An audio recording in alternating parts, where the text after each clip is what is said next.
मानस रोग. Author Dr. Param Pujyapat Shri Ramkinkarji Upadhyay, Part 1, Chapter 2. At the end of Ram Katha, 7 questions and their answers come before us through the medium of dialogue between Kakbhushundi and Garun.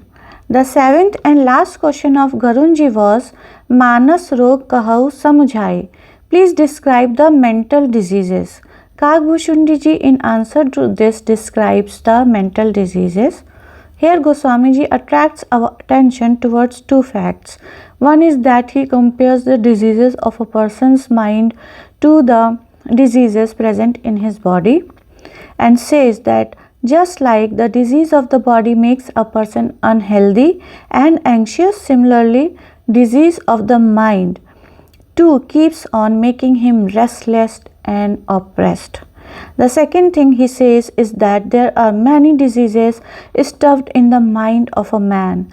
When just one disease of his body makes him so much distressed, then so many diseases of his mind must be making him so much anxious is easily imaginable. Then Goswami ji has compared mental and physical diseases and has attracted our attention to the differences between them. The main difference between them is that the same disease is not visible in all people. Someone has one kind of suffering while the other one has of another kind. But the mental disorders are such that they are found alike in all people. There is no person in whose conscience the root of these diseases is not present. Hence, this is the first difference, that the disease of the mind is present in everyone in comparison to the physical disease. The second difference is that a disease occurring in the body is immediately felt, but the irony with the diseases of the mind is that mostly its patient is not able to figure out his disease. Goswami ji says, explaining this, Hai sabke laki bhillan paye. Everyone has these mental diseases, but only few get to know them. If there is a headache, we realize it immediately, but the tendency of the diseases of the mind is that the person in whose mind there is a disorder mostly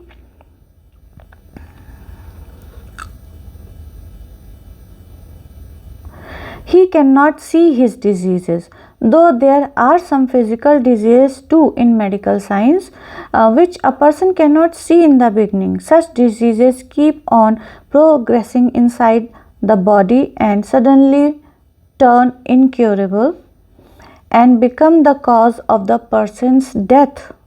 But the peculiarity of these disorders of the mind is that despite being present in the life of every person, most of the people are incapable to see them. In a better way, it can be said that the biggest weirdness of a mental patient is that he does not consider himself to be the patient. Instead, he considers the person before him as the patient. In fact, the meaning of looking at mental disorders is to notice our own flaws. The concept of Ayurveda is that body is operated through 3 elements and their collective name is Tridosh. These Tridosh keep the body of a man healthy and they themselves are the cause of his illness. When they are balanced, then the person stays healthy, and when they become imbalanced, he becomes diseased. So, just as in context of the body, Kapha, Vata and Pitta are Tridosh, in the same manner these dosh are present in the mind of the person too. But it is very difficult to see these dosh. Hence, in Ramcharitmanas, a very indicative method has been mentioned. Meghnad succeeds in making Lakshmanji unconscious in the battlefield of Lanka. Its distinctive meaning echoes when it is looked in a spiritual context. Goswamiji presents Meghnad as symbolic of calm or lust. In Vinay Patrika, he says, Moh dashmauli tadbhrat ahankar pakarajit kam vishram hari. Meghnad is personified calm. On the other side, Lakshmanji is his rival, whom Goswamiji has presented as intense detachment, and in fight with calm, in the end, the victory is of detachment only, because Lakshmanji is successful in killing Meghnad. But while going through this process of victory, detachment has to face defeat too. In the life of Lakshmanji too, one moment of defeat appears to arrive. He is made unconscious by Meghnad. The narration comes that when, despite using all his weapons, Meghnad was unable to defeat Lakshmanji, then he attacks him by keeping the Shakti given by Brahma on the bow. The Shakti hits the chest of Lakshmanji and he faints. Here it is noticeable that Lakshmanji did not faint due to any other arrow but by the Shakti given by Brahma. Its spiritual significance is that in this creation of the universe, sometimes even the greatest seeker or the greatest eminent person has to witness the moment of defeat in life. The reason is that even the greatest of men will be eventually a part of the universe created by Brahma. A result, when there is intermixture of virtues and vices in the creation, then in his part-2 this blend will be present. Just like if there is some mergence in an element, then later on too, there will be still some mixture that would keep existing. In the same manner, it has been indicated in Manas that while creating the existence, Brahma created it by mixing good and evil. Vidhi prapanchu gun avgun sana. In this situation, whoever takes birth in the creation built by Brahma, even though there are too many virtues in him, but it is not possible that there is complete absence of vices in him, and there is the significance of non-absence of vices too, because then the great man witnesses these vices and attains well-being while trying to ward them off. Meghnad uses Brahma Shakti on Hanumanji too, and Hanumanji also gets unconscious, but here Goswamiji indicates that Hanumanji fainted willingly. Although Brahmaji had granted this boon to Hanumanji in his childhood that it is not necessary for my arrow to affect you, but still Hanumanji felt that if I reject Brahma's arrow, then its dignity will be destroyed. Thinking thus, he accepts unconsciousness out in his life. There doesn't seem to be an acceptance of true unconsciousness. This is a very symbolic episode. Goswamiji saw it in a different way too. Hanumanji is a Bal Brahmachari, therefore he is a victor of Kam. Now if a celibate gets defeated before Kam or lust, then it is irrational, contrary to the principle. Goswamiji says that is why Hanumanji thought that although I have that ability to be safe from this unconsciousness, but for the sake of creation's dignity, I should accept unconsciousness for a moment. But then this alertness too is very important, that how to escape from the consequence of that unconsciousness. Hanumanji did exactly this. He accepted unconsciousness, but the result of unconsciousness, which is there generally, did not occur in his life. If someone gets unconscious, he faints and falls. Many people are seen falling due to fainting. Many and many of them even die because of falling. We can call it an outcome of unconsciousness. So, Hanumanji, while accepting the nature's conventions to prevent a path in the life of a seeker, to present a path in the life of a seeker, tells through his unconsciousness that in the life of a seeker or a great man there can be an apparition of vice, but along with it, he also displays that he is still untouched by the outcomes of the vice. This skill is present in the life of Hanumanji. That is why he does faint by Meghnad's arrow but saves himself from the effects of unconsciousness because he accepts it willingly. Many people faint in the frenzy of love in Kirtan, and there are many such people who pretend to faint. Now, these people who belong to other kind of people mimicking unconsciousness faint with proper calculation that where to fall to lessen the probability of being hurt. They want to fall at that place where there is a thick mattress or cushioning and where there is no chance of injury or falling. People should know that they fell and there is no injury to them too. Hanumanji's fall is significant from this very point of view. He falls willingly. Now, there is a huge difference between falling with self willingness and falling because of someone else's will, like someone falling in a pit or someone climbing down a pit. There is no need to explain the difference in them. Hanumanji too, when he willingly accepts the blow of Meghnad's arrow, falls but does not fall on the ground. He falls on that side where Meghnad's army was standing. Partihun bar kataku sanghara. While falling, he kills a large part of the army.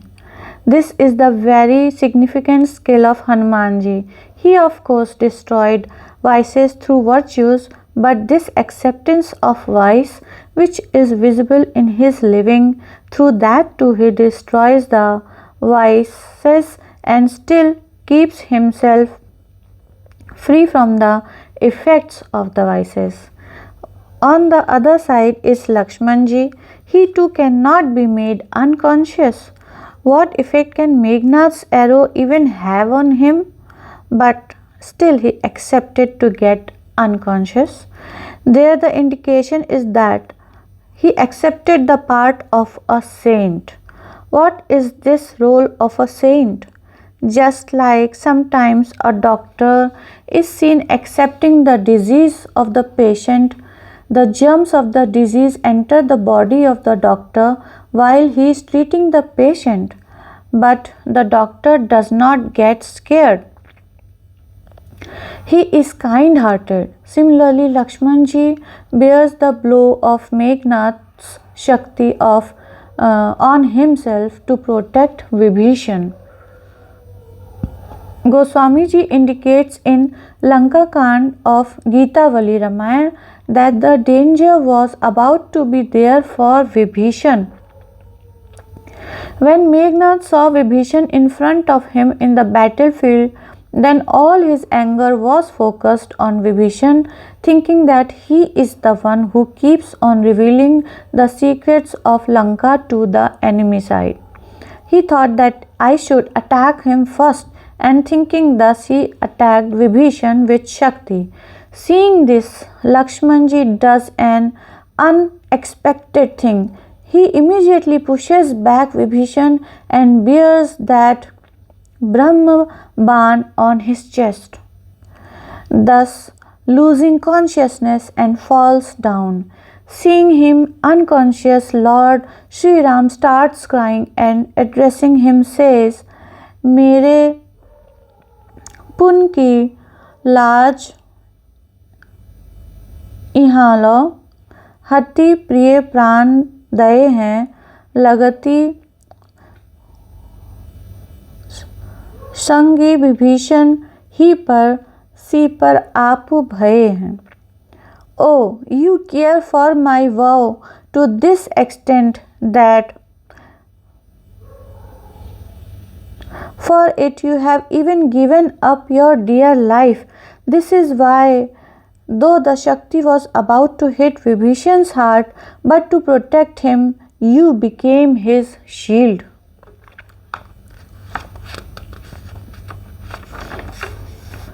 Vibhishan is symbol of Jeev, and the role of Lakshman is that of a mentor, a spiritual master.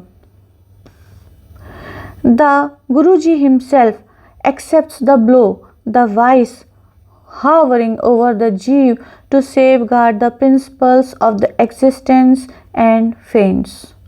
So here the tendency of compassion is predominantly seen in the character of Lakshman ji. There is a famous story from the legends of saints. Tendency of weakness emerged in some seeker. His mind repeatedly forced him to go where the prostitutes lived. Whenever he goes there, seeing his guru standing before him every time he came back, now he was so surprised, and in the morning he did ask Guruji, I saw you there yesterday night. How strange is this? Guru said, this is because of your doing. The way you were so anxious the whole night, the way the fire of lust was blazing in your mind, seeing that I had to be present there again and again for your protection. Now this presence of the Guru in the brothel is for shielding the disciple for his well-being. Just like this, Lakshmanji too, accepting the principles of the existence for safeguarding the Jeev or the being, accepts the vice in the form of Shakti Ban and falls becoming unconscious. Hanumanji lifts and brings him and places him in the lap of the Lord.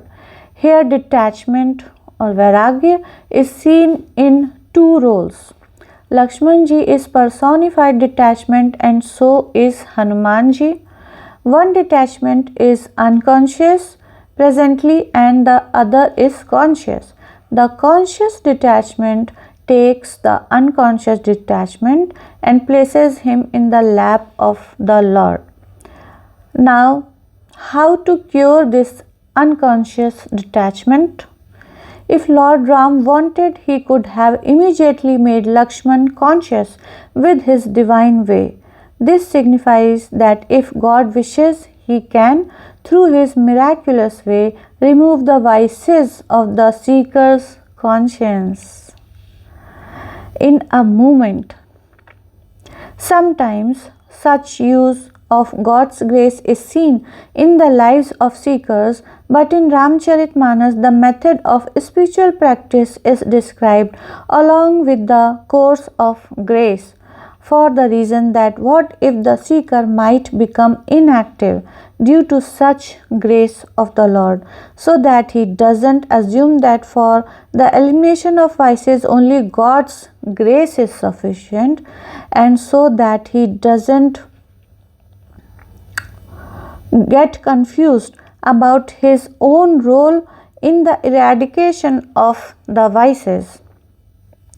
Taking the shelter of the course of grace, Lord Ram could have said to Lakshman, Lakshman, wake up and sit, and Lakshman would have woken up. But he does not do this. He is playing the role of a human.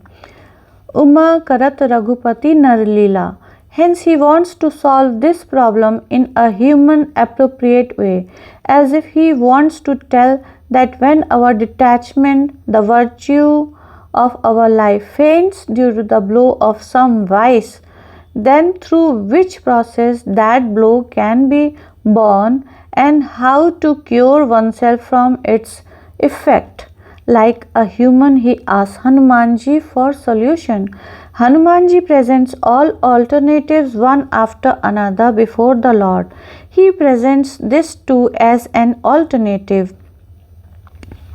तो चंद्रमाही निचोरी छैल ज्यों आनी सुधा सर ननवऊं Gitavali Lanka Kand.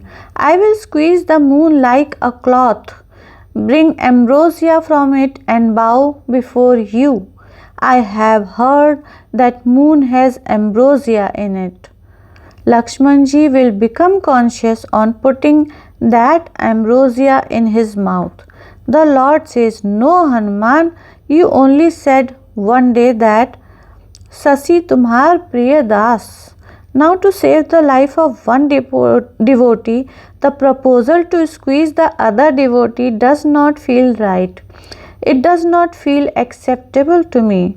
Then Hanumanji said, Then what I would do is that I will bring Rahu and make him cause solar eclipse so that no sunrise will be there and Lakshmanji's life would stay protected. On this the Lord said, Hanuman, we have not come to spread darkness in the world, that we conceal the light of the sun needlessly. We have come to spread light. Hence, if Lakshman's life is saved by spreading darkness, then it does not feel in accordance with the ideal. Hanumanji now presented the third alternative and said, पटकऊं नीच मूषक ज्यों सभी को पापू बहावऊं. If you give orders, then I will bear down the wretched death like a mouse, and thus end this botheration for everyone.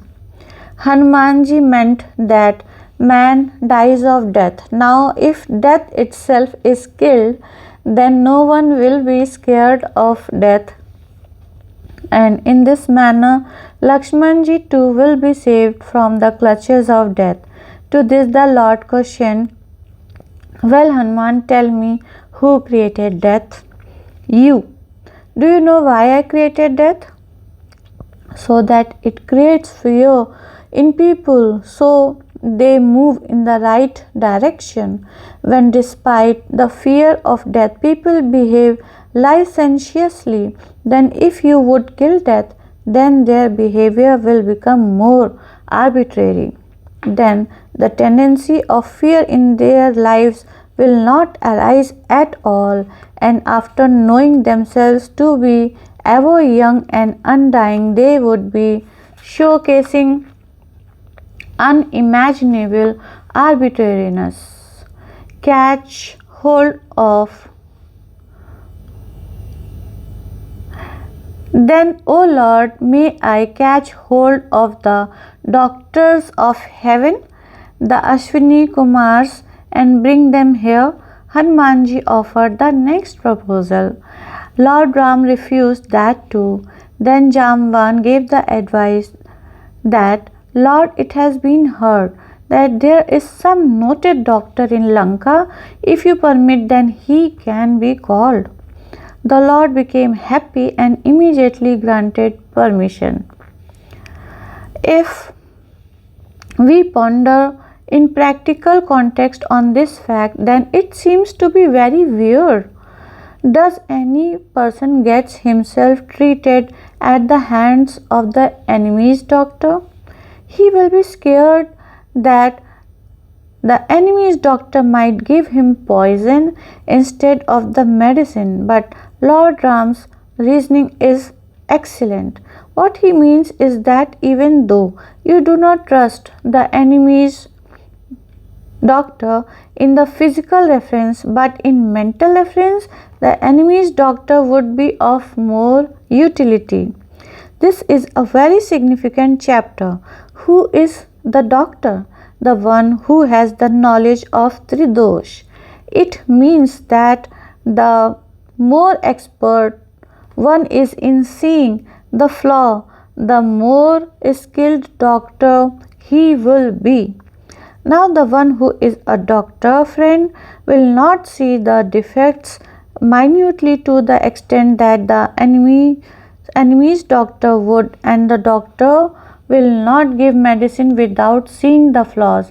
Hence Lord Ram meant that if a fault finder has to be called, then call him from Lanka itself. In the context of physical treatment, the method is that the one who is our friend should be the doctor, but in the context of treating the mind, the method is that the enemy's doctor will be of more utility for us. He will look more deeply, investigating our vices. He will reveal those vices in us which we are unable to see due to partiality towards ourselves. There is a famous saint lore in this context. A famous saint, Paltu Das ji, has been there. He was very detached, still, some people criticized him very harshly. The one who was the most vocal in such critics died one day. Paltu Das ji's devotees became very happy on this that they got rid of this wicked man. But when this news was given to Paltu Das ji, then tears started rolling down his eyes. The devotees were surprised. They said, Maharaj, you are crying for such a wicked person's death who continuously used to falsely criticize you. Paltu Das ji said, सुना कि निंदक मरी गया, पलटू दिया है रोए, निंदक जीवे जुगन जुग, काम हमारा होए.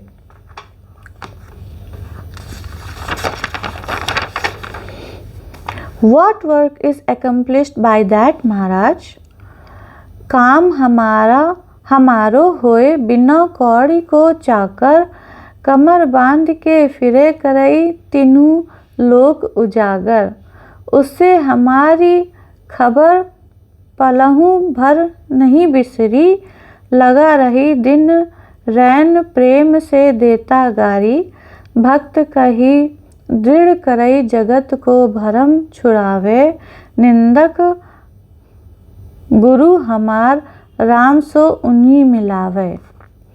The work that will be accomplished is that if people don't come after listening to our vices, then we would get rid of the crowd. Next is he saw our vices with a very sharp eye, so the benefit would be that our attention will go towards those vices which we could not see, and we will make efforts to eliminate them. That is why Lord Ram immediately accepts the suggestion of Jamvan and gets the treatment of Lakshmanji by the doctor of the enemy's kingdom. Through this, he seems to give the message to the seeker that whenever we wish to see the vices of our conscience, then test yourself on the parameter of your opposer.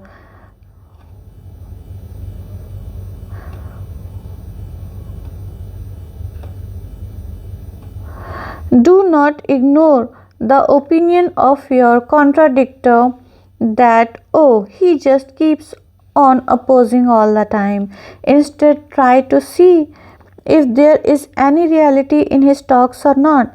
That is why Goswamiji in Ramcharitmanas has described the expansiveness of mental disorders and has indicated that if a person wishes to get his mental diseases treated, then he should not merely pay attention to his admirers but also search for such people who see flaws in him.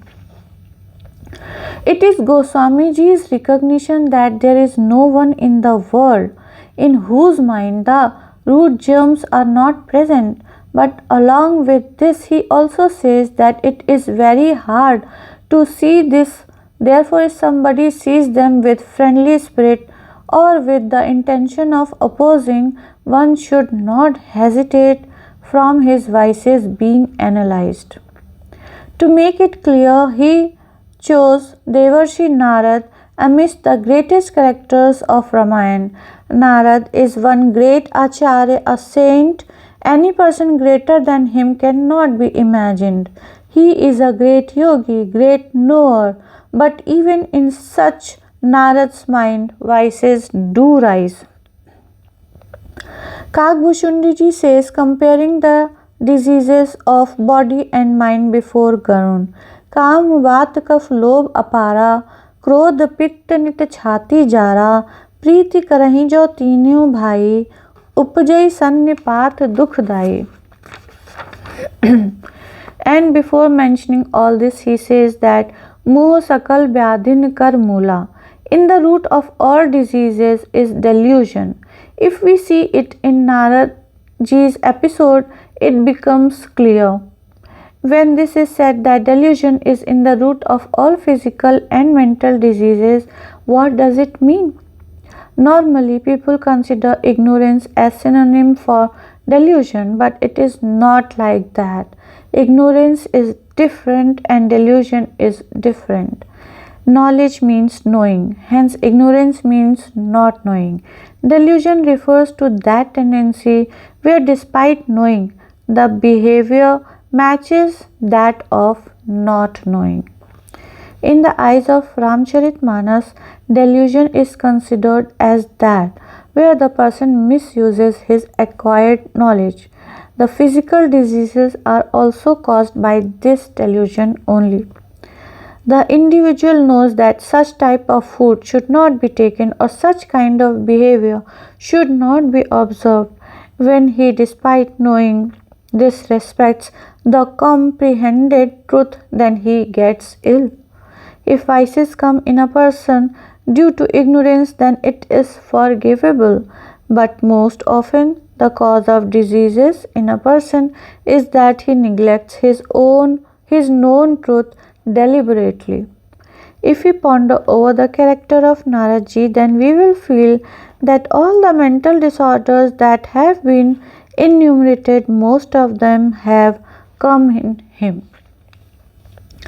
Still describing Narad's episode, Kagbhushundi narrates Naradji's immense delusion, Puni Narad kar moh apara.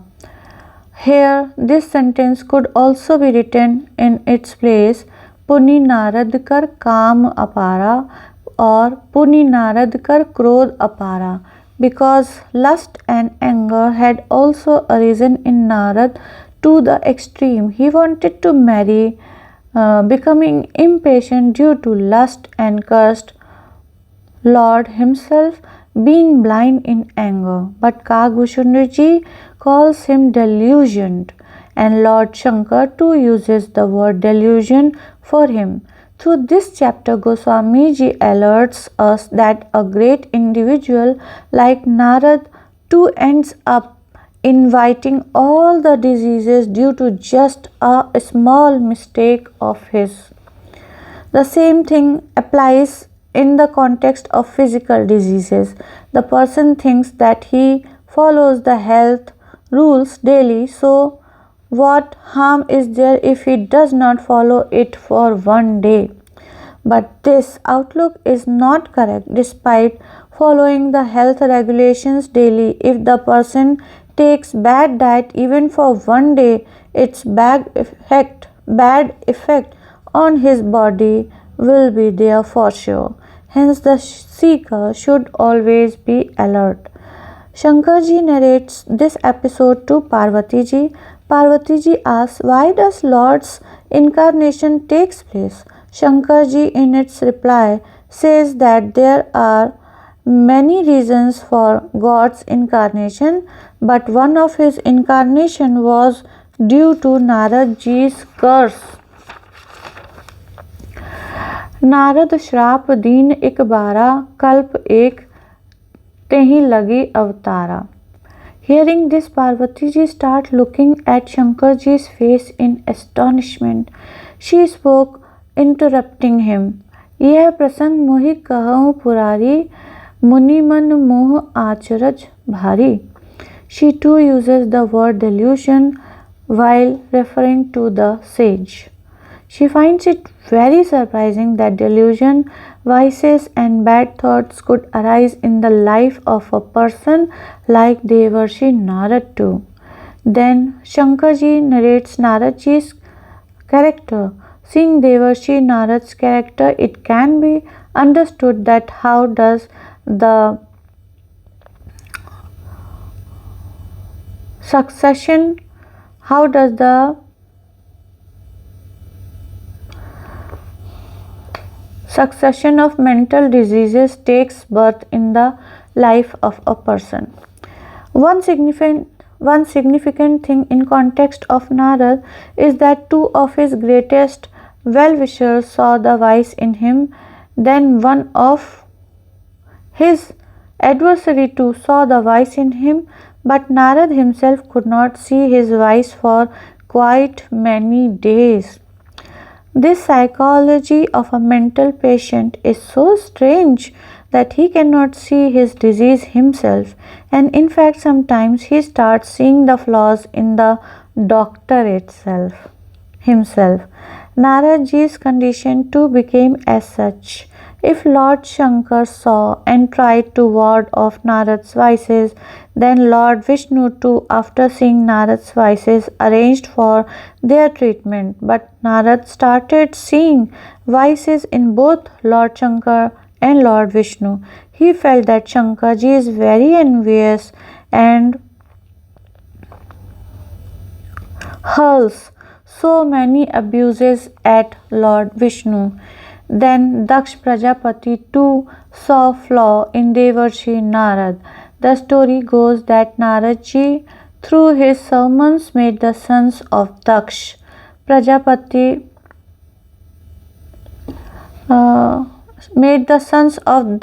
celibates. Daksh Prajapati got very furious on this and cursed Devarshi that you won't be able to stay at one place for more than Go Dohan Vela or Do Ghadi. You will have to move continuously because Daksh felt that if Naradji stays at a place for long, then he makes people renounce their homes. Hence, if he is not able to stay at one place for long, then it would be a good thing for the householders. Their family will be safe. Now, even though this continuous movement of Devarshi was a curse for him, but from the point of view of welfare of all beings, it is a very good thing. If he stayed at some place for long, then maybe few people would have benefited, but he stays for less time, so he continuously gets in touch of more and more people. Then because of traveling more in the world, he also gets familiar with the sufferings and vices of the world very intimately. The story comes in Puranas that Devarshi Narad presents the agony of the world before the Lord. You must have heard the Satyanarayan ki Katha. In its root, this same thing is there. Narad arrived at the mortal world. He saw that everyone is unhappy. Then he went to the Lord and asked him that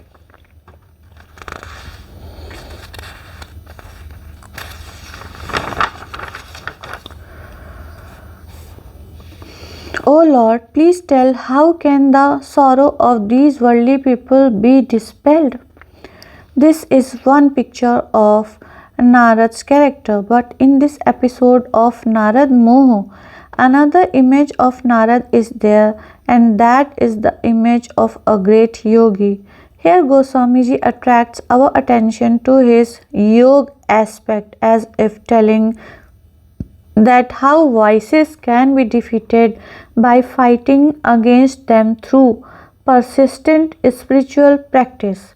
But along with this, he also cautions us that in the life of such a great yogi too, which vice becomes the reason for his downfall. Narad goes to the valley of Himalaya while wandering. In the whole world, Himalaya is considered to be most pious. There Naradji reached such a cave where Gangaji was flowing nearby. Goswamiji starts the narration from here only. He writes, Himgiri गुहा एक अति पावनी, बह समीप सुरसरी सुहावनी, आश्रम परम पुनीत सुहावा, देखि देवर्षि मन अति भावा. Seeing such a pious and beautiful place in Devarshi's mind, he wished to enter in Samadhi. For yoga practice, he remembered the Lord, then entered Turiyavastha through the Nad Kriya of uttering the Lord's name. The pervasion of time was blocked. As a result, the curse of Daksh too became ineffective. The curse of Daksh would have been effective where the clock of time was ticking, but where the clock itself stopped, the significance of do ghadi or 2 units of time was not valid anymore. That is why Daksh's curse became ineffective. On one side is Naradji, whose clock stops in Samadhi, and on the other hand are we people who sit even in the worship with the clock. Goswamiji writes, Sumirat Hari, Shrap Gati Badhi, Sahaj Bimal, Man Lagi Samadhi.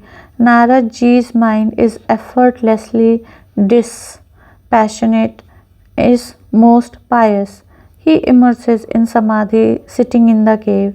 Seeing the engrossment of Devarshi Narad in the Samadhi, Indra got worried.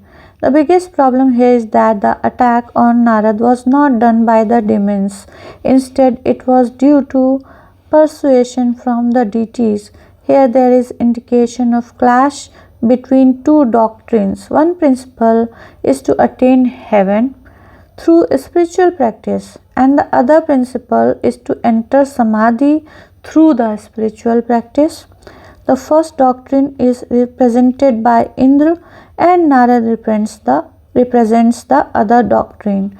Seeing Narad sitting in the Samadhi, Indra wondered if he is observing the spiritual practice to get his heaven.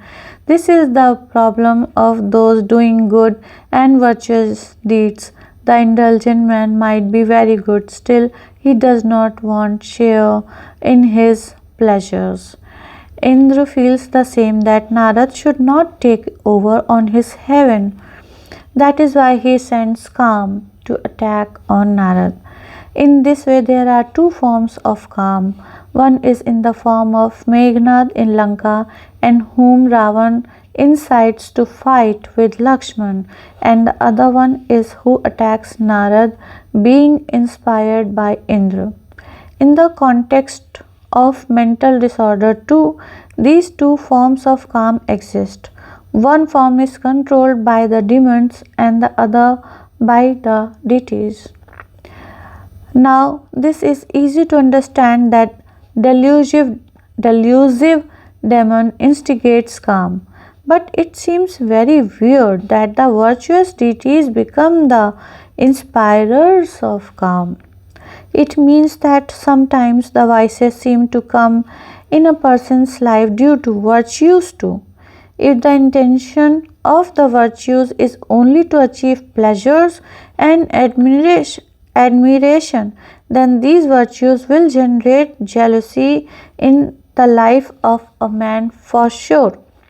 That is why when it was presented before Goswamiji that Maharaj, heaven is a very good place where one gets rid of the diseases of the mortal world and everything is just pleasurable, then Goswamiji said that even though one gets rid of all other diseases in heaven, but a very significant disease is present there, and that is Swargahu mitat na savat. In heaven, the mutual jealousy does not get eliminated. This is psychological fact. Virtuous people are very jealous of each other. This is the truth of life and society and also of the Purans. Every virtuous person wants to indulge himself in more and more pleasures. The deities sitting in the heaven are not happy. This is the law of heaven, that the amount of pleasure one gets is in equal proportion to the virtuous deeds he has done. When the deity sees the deity next to him with more pleasures, then intense jealousy is generated in his heart, and this jealousy creates a problem for him. What is that problem? That is, when jealousy arises in the mind of a person living in this world, then he can try to move ahead with his efforts, but there is no possibility to move ahead in heaven. There is no way out through which the one who is jealous can compete. When this issue came before Indra, that Narad is engrossed in penance, then as a recourse, he too could have initiated penance, but being under delusion, he thinks that Narad wants to attain pleasures just like me. There could have been another form of jealousy, that he too could have tried to enter Samadhi like Narad and think of defeating Narad by entering deeper in Samadhi. But Indra saw that accomplishing this would not be possible for him, hence he became jealous. The jealous person initially thinks that I must run faster and defeat the person in lead, but when he sees that it is not possible to run ahead of him, then he thinks of pulling his leg so that at least he cannot move ahead. Hence, Indra decides that I will try to make Narad fall through Kam. Then Kam, inspired by holy actions, virtues, heaven, and virtuous deeds, sets off to attack Saint Narad. This is very strange thing. Everyone criticizes hell because sorrow, sin and vice dwell there, but Ramcharitmanas criticizes even the heaven too.